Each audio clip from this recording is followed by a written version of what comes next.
Hey, what's up guys? This episode of The Mandalorian was so good, so let's break it down, and at the end of this video, I have a personal theory of mine of what's to come in the future. But without further ado, let's get into it. The episode starts on Coruscant, where we see Officer Kane, a loyal Imperial officer, sneak through the streets until she finds a secluded alleyway.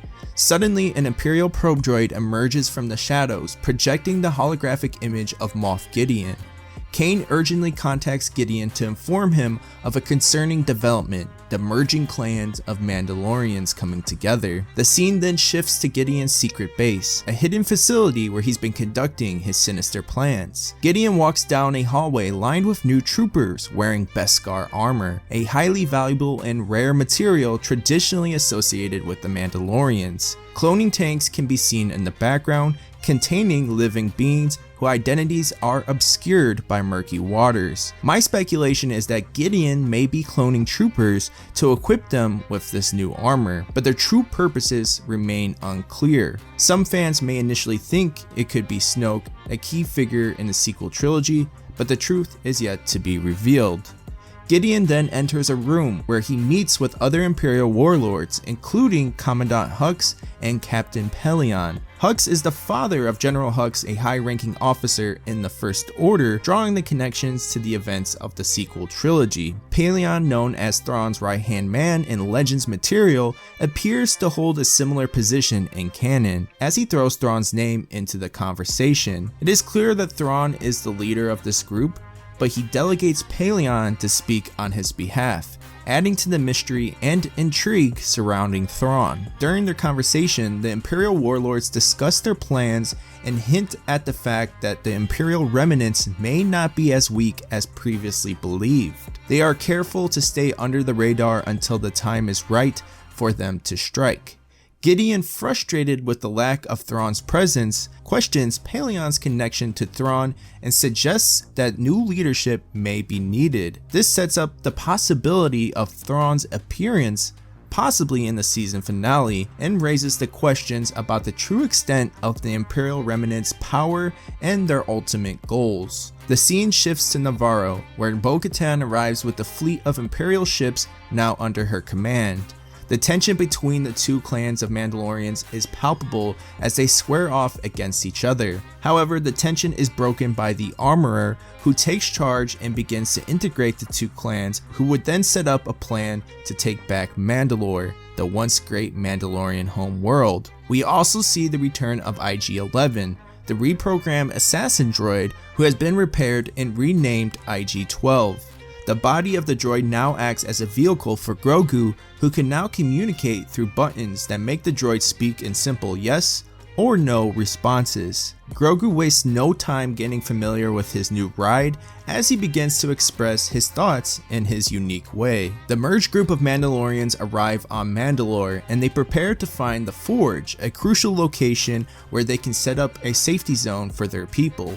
Along the way, they come across more Mandalorian survivors who never left the planet, loyal to Bo-Katan. They agree to take them to the Forge, and during their travels, Bo-Katan reveals how she lost the legendary Darksaber to Moff Gideon in the tragic event known as the Night of a Thousand Tears. Bo-Katan explains that after their forces were annihilated in the devastating battle against the Empire, she agreed to a ceasefire with Moff Gideon to ensure the safety of her followers.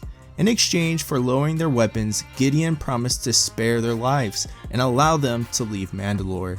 However, Gideon broke his promise and used the opportunity to take the Darksaber, betraying Bo-Katan and shattering her hopes. After this, Bo-Katan walks up to the Armorer, suggesting that they rest for the night to prepare for their quest in the morning. The Armorer, who can be seen helping some injured Mandalorian survivors, tells Bo-Katan that these injured men can't continue on their mission and suggests that she takes them back to the fleet to get more medical aid. This is a key moment and we will return to this at the end of the video, but Bo-Katan agrees and the Armorer and the injured men leave the group. The next day arrives and the group continues on to the Forge. They are suddenly attacked by a very large creature. Their ship would be destroyed, but most, if not all, the Mandalorians would make it off before being seriously harmed. The group would then make their way to the Great Forge, what used to be the heart of their civilization. They would reflect at the ruins, but would not have much time to do so as they were surprised and attacked by the new Imperial troopers equipped with jetpacks and Beskar armor. The Mandalorians would fight them off, causing the Imperials to flee. The group would continue on following them in hopes to stomp out the Empire, but they were led into a trap. This place has been Gideon's hideout for some time, and the Mandalorians were outnumbered. Din Djarin was separated from the group and was restrained. This is when Gideon makes his appearance, where he tells the group that their time has passed, but their resources and planet will live on through him, as he reveals that the troopers are the next generation of dark troopers using Beskar alloy. He would order for Din Djarin to be taken to the debriefing room, while also commanding for the bombers and interceptors to be armed to destroy the Mandalorian fleet above. His last command would be to kill the rest of the Mandalorians. With that, he flies off. Bo-Katan would use the Darksaber to cut a hole in the blast door to give them an exit to escape. Paz Vizsla would defend the group as they made their escape, and instead of attempting to leave with them, he stayed behind to hold off the group of troopers to allow his comrades to flee. His final words to them would be, "This is the way." He then began his fight and actually defeated all the troopers, but then from the shadows, the 3 Praetorian guards emerged where they made quick work of Paz Vizsla, defeating him. Overall, the episode was a thrilling and engaging experience, keeping me glued to my screen from start to finish. The seamless integration of action, character development, and plot twists made for a truly exciting viewing experience. I will eagerly await for the next episode, eager to see how the Mandalorian group will fare in their battle to take back Mandalore and restore their people's legacy. With that being said, I have a theory that I would like to discuss with you guys. The episode is titled The Spies, and I think this is referring to the Armorer.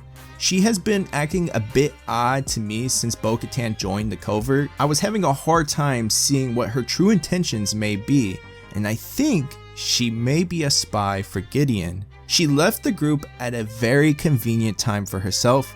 Also, hers and Gideon's armor are very similar. They both have horns that resemble Maul just a bit. I think it is going to be revealed in the finale, causing some major issues for the Mandalorians. I'm not sure what may be in this deal for her that she has with Gideon, but I am very interested to see how this final episode plays out. But what do you guys think? Do you think she could be a spy for Gideon? It's tough to say, but in my opinion, she's super sus, and I think it's going to be revealed here very, very shortly. Also, before I get out of here, I just want to say RIP to Paz Vizsla. He was an awesome character, and I'm sad that we're not going to get more of him in the future. But you know, he went out a true Mandalorian, and I think this was the most perfect death for him and his character development. Regardless, I'm going to miss him. What a great character. This is the way.